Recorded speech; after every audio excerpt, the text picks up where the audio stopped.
자, 그러면 지금부터 뭐에 대해서 자유낙하에 대해서 알아보자. 자유낙하는 물체가 중력만 받아서 일어나는 낙하운동을 자유낙하라 해.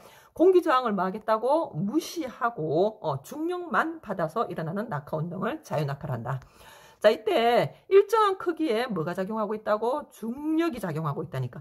자, 일정한 크기에 힘이 작용하고 있지, 그치? 그러면 힘하고 항상 가속도하고 짝지라고 했잖아, 그치? 일정한 크기의 힘이 작용한다는 말은 가속도가 뭐다? 일정하다. 무슨 운동을 하고 있다? 아, 등가속도 운동이구나. 이렇게 연결이 되셔야 됩니다. 됐나? 기억을 해주시고, 자유낙하는 물체가 중력을 받아서 아래로 떨어지는 거니까 중력의 방향과 물체의 운동 방향이 어떠하다? 같고, 그리고 또 우리는 한 가지 더 알 수 있지. 중력의 방향이 힘의 방향이잖아요, 그치? 힘의 방향과 가속도의 방향은 항상 같다. 됐나?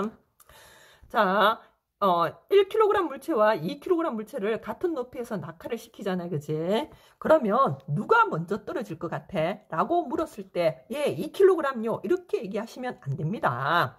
자, 물체를 같은 높이에서 낙하를 시키면 뭐 한다? 동시 낙하한다. 됐나? 자, 왜 그런지에 대해서 볼 거고, 여기 출발할 때 몇 초? 0초일 때 0m/s였잖아요. 그치? 근데 몇 초가 되면 1초가 되면 물체의 속력이 둘 다 얼마가 되더라고? 9.8m/s가 되고, 2초가 되면 둘 다 19.6m/s의 속력을 가지면서 무슨 낙하하더라고? 동시 낙하하더라는 거지. 자, 그렇다면 왜 그렇게 되냐? 얘를 1kg이라 하고 얘를 2kg이라 하자. 그랬을 때 1kg 얘가 받는 중력의 크기는 9.8N 맞지? 앞에서 살짝 얘기했다. 자, 그게 반해서 2kg인 얘가 받는 힘의 크기는 19.6N의 중력을 가지잖아요. 그치? 자, 그랬을 때 가속도의 크기는 뉴턴 제이법 제액 질량 n분의 f였지. 그치? 그러면 1kg 물체의 경우 질량은 1kg이고 받는 힘이 9.8N이지. 그러면 9.8이 나오게 되는 거고, 그 다음에 2kg 물체 역시 질량 2kg에 중력 19.6N의 힘을 받아도 역시나 얼마가 된다고? 9.8m/s의 제곱의 가속도를 가지더라는 거지. 됐나? 그래서 1초당 9.8m/s씩 빨라지더라는 거지. 자, 그래서 그래프로 본다면 1kg, 2kg, 10kg, 100kg 상관없어.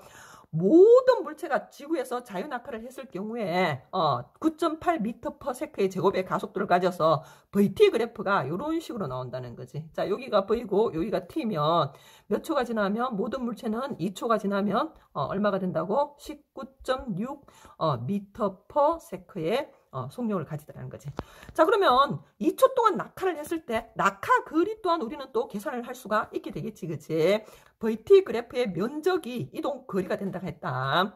그러면 낙하 높이는 얼마입니까? 하고 물으면 삼각형의 넓이를 계산하면 되지. 2분의 1 곱하기 아랫변 2 곱하기 높이 19.6을 계산을 하시면 19.6m 낙하를 했구나 하는 걸 알 수 있다는 거지. 자, 한 번 더 정리를 하자. 자유낙하는 질량 상관 있다 없다? 상관, 질량 관계없다. 전부 뭐 한다고? 동시낙하한다. 가속도가 어떠하더라? 동일하더라는 거지. 자, 여기서 중요한 거는 가속도가 동일하긴 하지만 질량이 다르니까 작용한 힘의 크기는 다르다. 됐나? 그래서 뭘 묻는지 정확하게 보시고 대답을 하셔야 된다는 거지. 자, 요때 자유낙하할 때 물체의 가속도를 무슨 가속도로 하자? 우리는 중력 가속도로 하고, 앞으로 문자 뭐 쓰자고? G 사용하기로 하고, 요 값이 얼마더라고? 9.8이지, 그치? 근데 우리는 얼마를 쓰자? 10을 사용하자. 자, 여기 공간이 없어서 위로 좀 올려서 적기로 하자. 중력 가속도 문자 뭐 쓰기로 하고, G 쓰기로 하고, 우리는 앞으로 9.8인데, 그대로 9.8 쓰는 경우도 있어. 그러나 이제 10m/s의 제곱으로 계산하기도 한다는 거까지 기억을 해 주시길 바랍니다. 자, 지금부터는 수평 방향으로 던진 물체의 운동에 대해서 살펴보기로 하자. 자, 내가 건물 옥상에서 공을 수평 방향으로 이렇게 던지잖아, 그치? 그러면 이 공이 이렇게 포물선 운동을 해서 떨어지겠지. 자, 이때 공이 내 손을 떠나서 이렇게 오게 되면 힘은 뭐만 받게 된다고? 연직 방향으로 중력만 받게 되고 수평 방향으로는 작용하는 힘이 있다 없다? 없다는 거지. 됐나? 연직 방향으로 뭐를 받고 중력을 받게 되고. 자, 그러다 보니 힘이 작용하지 않으니까 수평 방향으로는 무슨 운동을 하게 되고 등속 운동을 하게 되고, 연직 방향 수평면의 수직 방향으로는 중력이란 힘이 작용하다 보니까 등가속 직선 운동을 하게 된다는 거지. 됐나? 자, 중력의 방향과 물체의 운동 방향이 나란하지 않지, 그지? 그래서 무슨 운동을 하게 되고, 포물선, 힘의 방향과 운동 방향이 나란하지 않을 때, 포물선 운동을 하게 되고, 수평 방향으로는 힘이 작용하지 않아서 등속 운동을 하게 되고, 연직 방향으로는 일정한 크기의 중력이 작용하잖아요, 그지? 작용한다. 자, 그러다 보니, 등가속 직선 운동을 하게 되더라는 거지. 자, 그래서 그림으로 나와 있는데 같은 시간당 물체의 운동 상태를 표시해 보니까 연직 방향으로는 시간이 지날수록 이동 거리가 점점 어떻게 되고 있고 이렇게 늘어나고 있는 반면에 수평 방향의 경우는 같은 시간 동안 이동 거리가 일정한 등속 직선 운동을 하고 있더라는 거지. 됐나? 자, 여기에서 물체의 운동 방향은 중력의 방향으로서 지구 중심 연직 방향 이렇게 돼야 되고, 물체의 운동 방향은 포물선의 접선 방향으로서 이렇게 잡히고 있고, 운동 방향은 계속 변한다는 거 봐주시고, 그 다음에 가속도의 방향을 묻잖아요, 그치? 그러면 가속도 방향은 어느 쪽이 된다고? 힘의 방향과 어떠하다 했어? 힘의 방향과 같다. 중력의 방향과 같아진다는 것도 기억을 해주시고. 자, 그 다음 또 한 가지는, 예를 들어서 얘가 몇 킬로그램이라 하자? 1kg인데 얘를 2m/s의 속력으로 수평 방향으로 던졌다. 그리고 나서 몇 초? 5초 동안의 운동을 봤을 때 얘의 수평 방향 이동 거리는 몇 미터가 된다고? 10m가 되는 거지. 자, 그렇다면 이번에 얘를 2m/s가 아니라 3m/s의 속력으로 수평 방향으로 던지잖아요, 그치?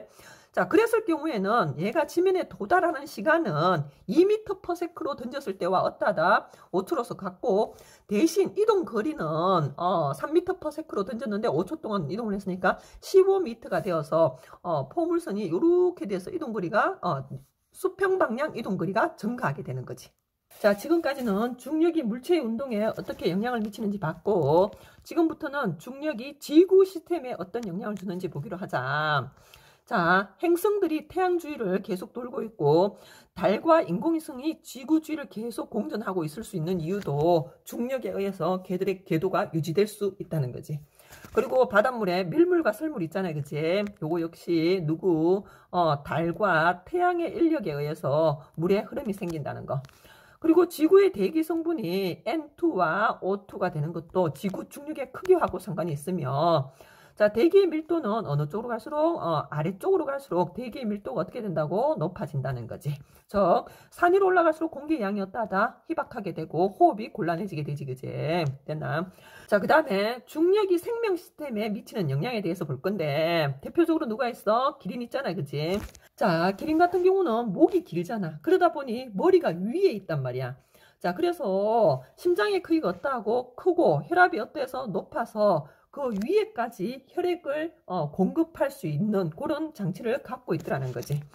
자, 그 다음에 민들레씨에 깃털이 달려 있어서 중력을 견디고 멀리까지 씨앗을 퍼뜨릴 수 있도록 그런 장치를 갖고 있으며, 자, 육상동물 같은 경우는 다리로 몸을 지탱하고, 식물은 뿌리를 땅에 박아서 몸을 마고 있다고 지지하고 있으며, 코끼리나 하마 같은 덩치가 큰 애들은 단단한 골격을 유지하고 있고, 거기에 반해서 조류 같은 경우는 하늘을 날아야 되지, 그치? 그럼 뼛속이 어떠 있다고?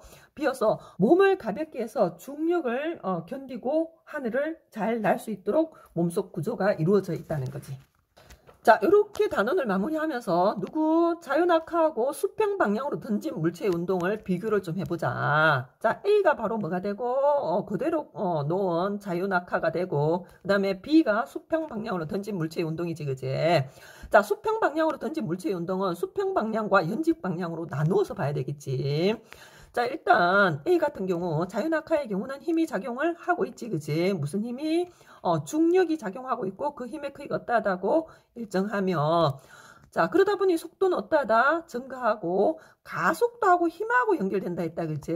그래서 가속도의 크기가 어떠하다고 일정한데 그 가속도를 중력 가속도라 했고 9.8인데 10으로도 얘기한다는 것까지 얘기했다. 그러면 자유낙하는 가속도가 일정한 무슨 운동을 한다? 등 가속도 직선 운동을 하겠지, 그치? 자, 크기에 반해서 B 같은 경우는 수평 방향으로는 힘이 작용하지 않지. 그래서 속도가 어떠하다고? 일정하다고 했다. 됐나? 가속도는 없겠지, 그지? 그래서 운동은 무슨 운동을 한다고? 등속 직선 운동을 하게 되는 거지.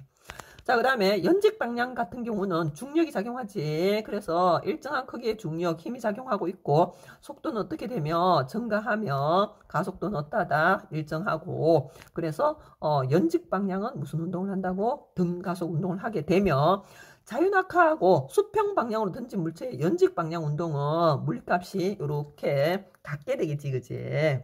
됐나? 그것도 확인해 주시고. 자, 마무리로 그래프 한 개만 보고 갈게. 요거는 나중에 고등학교 2학년 돼서 물리원에서도 많이 쓰이는 거니까 우리가 한번 집어넣고 넘어가자. 됐나? 기본 개념이야. 자, 등속 운동의 그래프를 먼저 본다면 X축은 전부 T로 잡아주시고요. 그 다음에 AT 그래프, VT 그래프, ST 그래프 그렇게 한번 보자. 등속이니까 속도가 일정한 거잖아요, 그치? 그럼 속도의 변화가 없잖아. 가속되지 않지, 그치? 그래서 가속도 값은 얼마나 된다고? 0이 되겠지, 그치? 이렇게 되고. 그 다음에 속도가 일정하다 보니 이동거리 면적이 늘어나는데 일정하게 늘어나니까 그래프가 어떻게 된다고? 이런 식으로 돼야 되겠지. 자, 그 다음에 크기에 반해서 무슨 운동?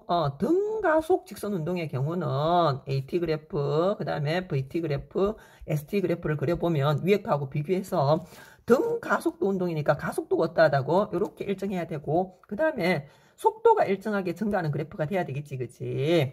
그래서 ST 그래프는 이렇게 곡선 올라갔었다, 그치?